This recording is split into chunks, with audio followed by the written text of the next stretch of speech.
Bonjour, bienvenue dans cette vidéo podcast numéro 2. J'espère que vous allez bien. Et ben voilà, on y est. Aujourd'hui, on va parler du médium peinture. Et ouais, vous pensiez que j'allais vous parler du tricot, mais non, j'en ai trop parlé la semaine dernière.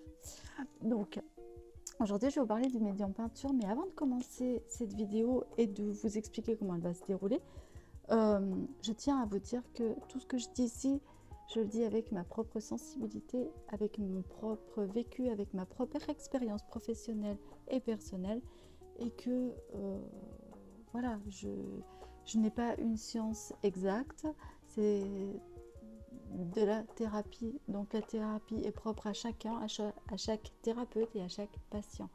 Voilà, donc je veux dire, d'autres personnes pourront vous dire des choses complètement différentes de moi. Ce n'est pas pour ça qu'elles auront tort ou raison. Ce n'est pas pour ça que j'ai tort ou que j'ai raison. Voilà. Je vous remercie d'avance de cette bienveillance. Donc là, je vais vous parler déjà de l'art-thérapie, de pourquoi j'utilise la peinture et comment je l'utilise en art-thérapie. Et je vous expliquerai plus largement pourquoi la peinture est un moyen très répandu. Et enfin, comment vous appliquez dans votre quotidien et dans votre chez vous le bien-être que peut procurer la peinture. Avec, à mon avis, une astuce qui risque de vous surprendre. Voilà. Donc, quand vous entendez art-thérapie peinture, vous pensez souvent au coloriage de mandala qu'on trouve au rayon Cultura. Ce qui est faux, archi faux et complètement faux. C'est très bien, le mandala, le coloriage, c'est très bien, ça procure du bien. C'est une méditation. Ça, je ne le contredis pas. Et voilà, je veux dire, tout le monde devrait colorier pour se faire du bien. On est d'accord, mettre des couleurs, c'est génial. Mais la peinture est un moyen aussi d'expression, d'appropriation de l'espace.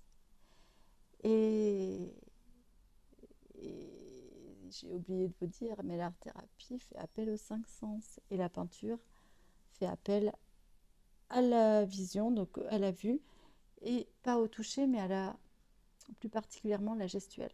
Dans sa forme rythmique, dans sa forme d'aplat, de lissage, de grattage, voilà, c'est vraiment...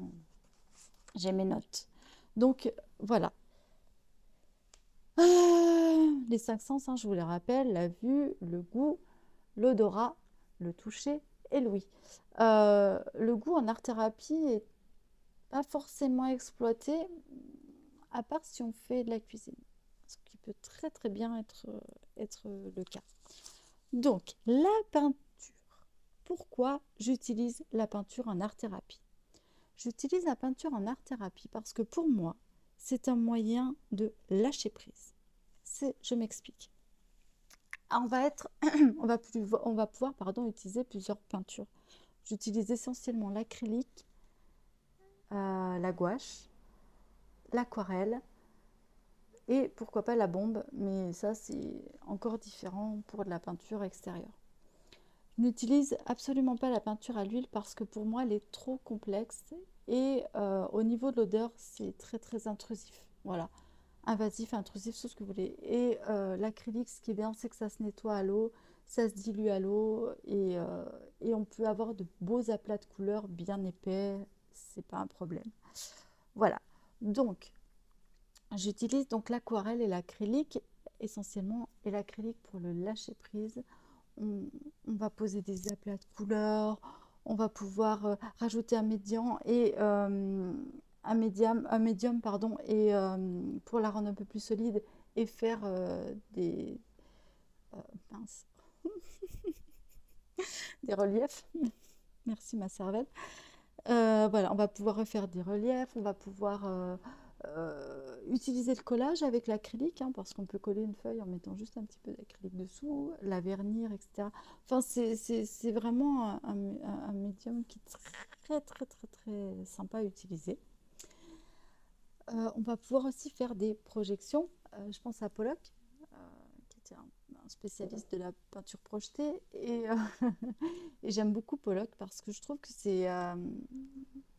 c'est pour moi le symbole libérateur d'une peinture comme l'acrylique. Voilà, c'est tout. Ça, c'est mon ressenti personnel, hein. On est bien d'accord. Pourquoi l'aquarelle dans le lâcher prise? L'aquarelle dans le lâcher prise, c'est aussi le, le moyen de ne plus maîtriser. Je m'explique. Apprendre à ne plus maîtriser les choses, c'est très, très, très compliqué. On est dans une société qui, euh, qui nous force à rentrer dans des cases, à avoir un rythme, à tout toujours calculer, tout maîtriser, tout nanana, telle heure je fais ci, telle heure je fais ça, le sport à telle heure, le machin, le truc, les enfants, les là. Bref, vous rentrez au travail, la pointeuse, le machin, voilà, tout est rythmé, calculé. Parfois, on a envie de s'évader de ça. Et, ben, quand on a envie de s'évader de ça, on n'a pas beaucoup, des fois, on ne sait pas trop comment faire. Et je trouve que l'aquarelle, c'est le moyen de poser les pigments sur une feuille et de les laisser se barrer et de regarder ce que ça fait. Et de se dire, on ne peut pas rater. Pour moi, on ne peut pas rater une aquarelle. Je m'exprime. Je trouve que c'est... euh, et je l'explique comme ça quand je propose ce médium. euh, je trouve que c'est magique, qu'il y a toujours un côté magique et que du moment où on laisse faire les choses et on ne peut pas la rater, c'est-à-dire que on pourra toujours, si la personne me dit ah mais je voulais faire une fleur avec des et qu'il y a un contour et parce que j'avais besoin de eh bien c'est pas grave, on peut repasser par-dessus avec un crayon, avec un feutre et mettre un contour, même si on a débordé, l'aquarelle ne fait pas tache, ne fait pas négligé. Voilà. C'est toujours tout en douceur, c'est toujours avec beaucoup de finesse. C'est voilà, c'est le principe même de l'aquarelle, la douceur, la finesse, tout ça. Donc, je pense, pour moi, que l'aquarelle est le symbole du lâcher-prise total et de l'émerveillement. Voilà. C'est vraiment très personnel. Donc, et quand je le propose, et je le vois hein, avec les ados, on fait beaucoup d'aquarelle et en fait, ça marche bien. Ça marche bien. Les enfants et les adolescents aiment beaucoup l'aquarelle quand on leur donne cette possibilité de se libérer avec. Et c'est incroyable. C'est incroyable. Voilà. Ensuite, qu'est-ce que j'ai à vous dire là-dessus? Donc oui, c'est un art visuel, etc. On a parlé de l'aquarelle, on a parlé du fait d'étaler sur une surface et donc de s'approprier cette surface. La peinture est pour moi le moyen de s'approprier la surface et on va être là dans l'affirmation de soi. Alors, on est passé du lâcher-prise à la liberté d'expression, la liberté d'exprimer quelque chose, à l'affirmation. Et le fait, en fait, de s'approprier un espace, c'est de dire, voilà, moi je suis comme ça, je pense ça, et j'étais là à ce moment-là. Je pense aux taggeurs. Toutes ces personnes qui taguent et tout ça, je pense qu'elles ne le font pas pour, excusez-moi l'expression, mais vous emmerder. Mais je pense qu'elles le font parce qu'elles ont besoin de s'exprimer. Elles ont besoin de dire, à un moment donné, je suis passée devant ce mur-là et j'ai besoin de le dire.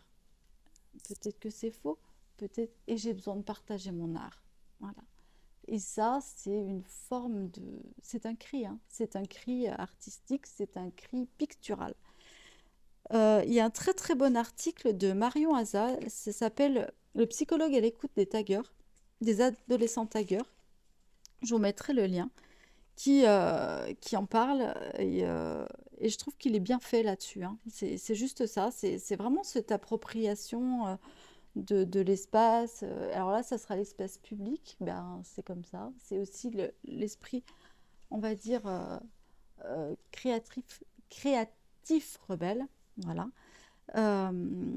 Et c'est très intéressant à comprendre aussi, à voir autrement, je trouve.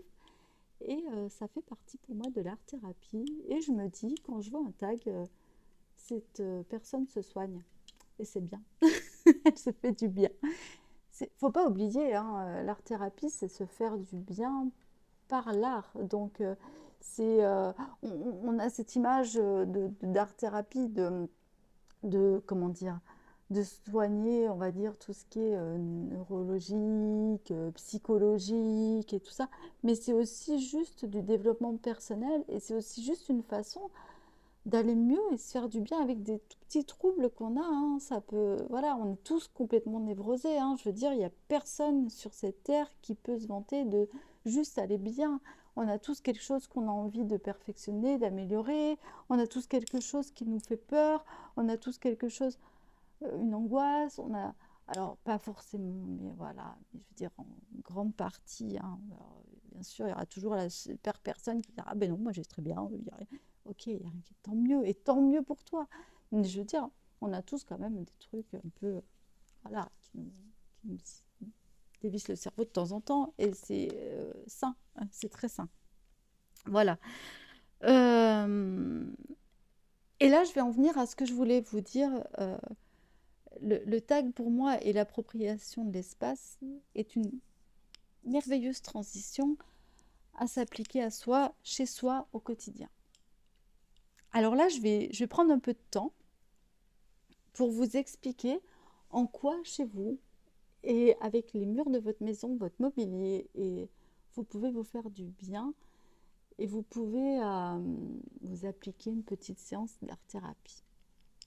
Je vous invite à vous poser 5 minutes assis au milieu de votre salon, au milieu de votre salle à manger, au milieu de la pièce où vous êtes le plus souvent, la pièce où vous vous sentez, où vous aimeriez peut-être vous sentir encore mieux, avec votre petit chien ou pas. Euh, dans la pièce, oui, qui vous fait du bien. Et faire appel à vos sens et à vous demander qu'est-ce que j'aimerais vraiment dans cette pièce. Est-ce que ce mur peint en taupe contrastant avec ce mur anthracite gris me plaît vraiment? Est-ce que finalement cette tendance à la Marie Kondo à tout avoir bien rangé, bien organisé et à avoir gardé que l'essentiel me plaît vraiment?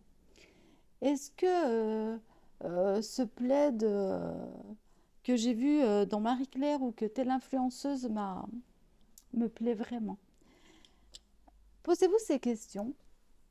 Qu'est-ce que j'aime? Est-ce que j'aime les pièces lumineuses? Est-ce que j'aime les pièces au contraire? Et c'est pas, attention, la tendance est à la luminosité, à la nana. C'est pas un désastre et c'est pas un crime de vouloir une pièce sombre et d'aimer le sombre et d'aimer les choses qui vous renferment. C'est pas un désastre et c'est pas un crime d'accumuler des choses parce que vous vous sentez bien là-dedans. Tant qu'on n'en devient pas, attention, à un syndrome de Diogène où là on met en péril sa santé parce qu'on ramasse carrément plus ses déchets. On est bien d'accord.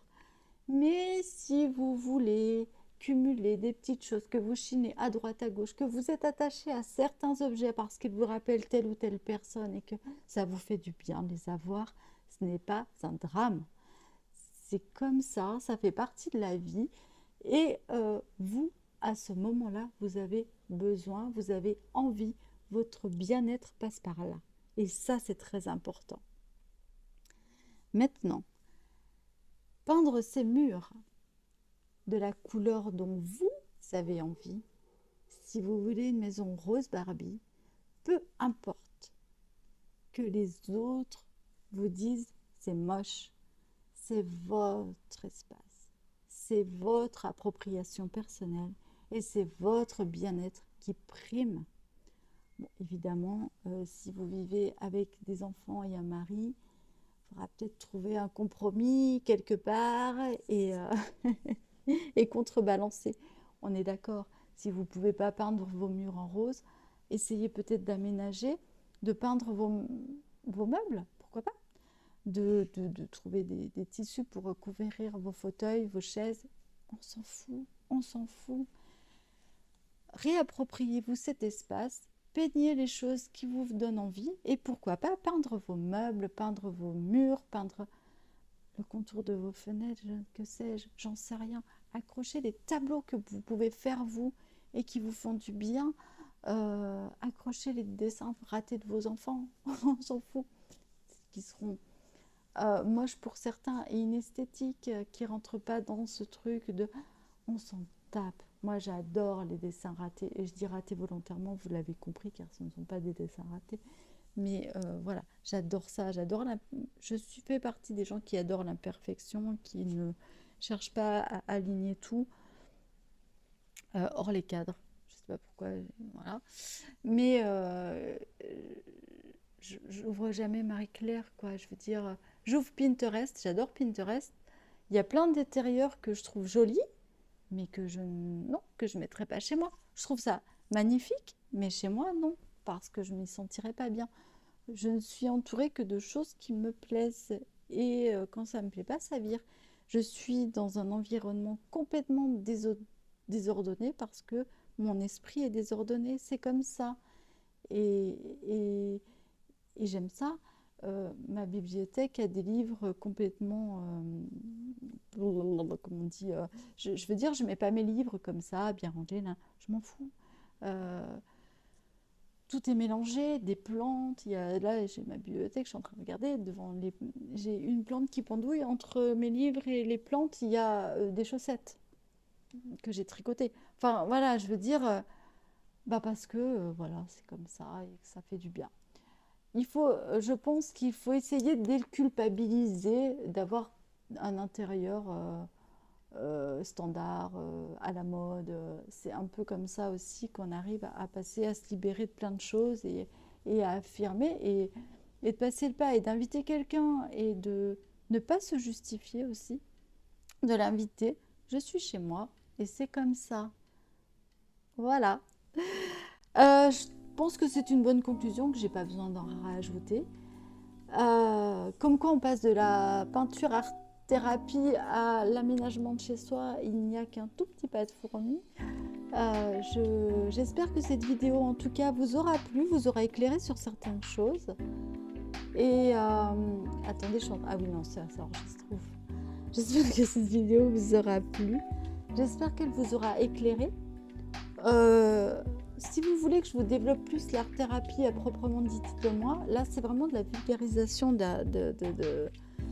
et c'est vraiment du... Enfin, je veux dire, c'est pas du tout un cours d'art-thérapie, hein. On est bien d'accord. C'est vraiment des choses prises comme ça à la légère, vulgarisées au maximum. Et si vous voulez un complément sur l'art-thérapie je vous invite à regarder la chaîne Soigne ton art, qui est une chaîne très très bien faite par un mec super bien, j'aime beaucoup ce qu'il fait. Voilà. Je ne voulais pas non plus parodier des chaînes d'art-thérapie où on vous explique très très scolairement en fait qui est quoi. J'ai envie de rester naturelle et j'ai envie de vous parler comme on parlerait autour d'un café. Surtout, c'est ça le principal. C'est ce que je voulais vous dire. Et bien... c'est tout. Ouais, ça va. On peut se dire à la semaine prochaine, je pense. Je vous dis ciao, je vous souhaite une très bonne semaine, je vous souhaite une très bonne journée. Prenez soin de vous.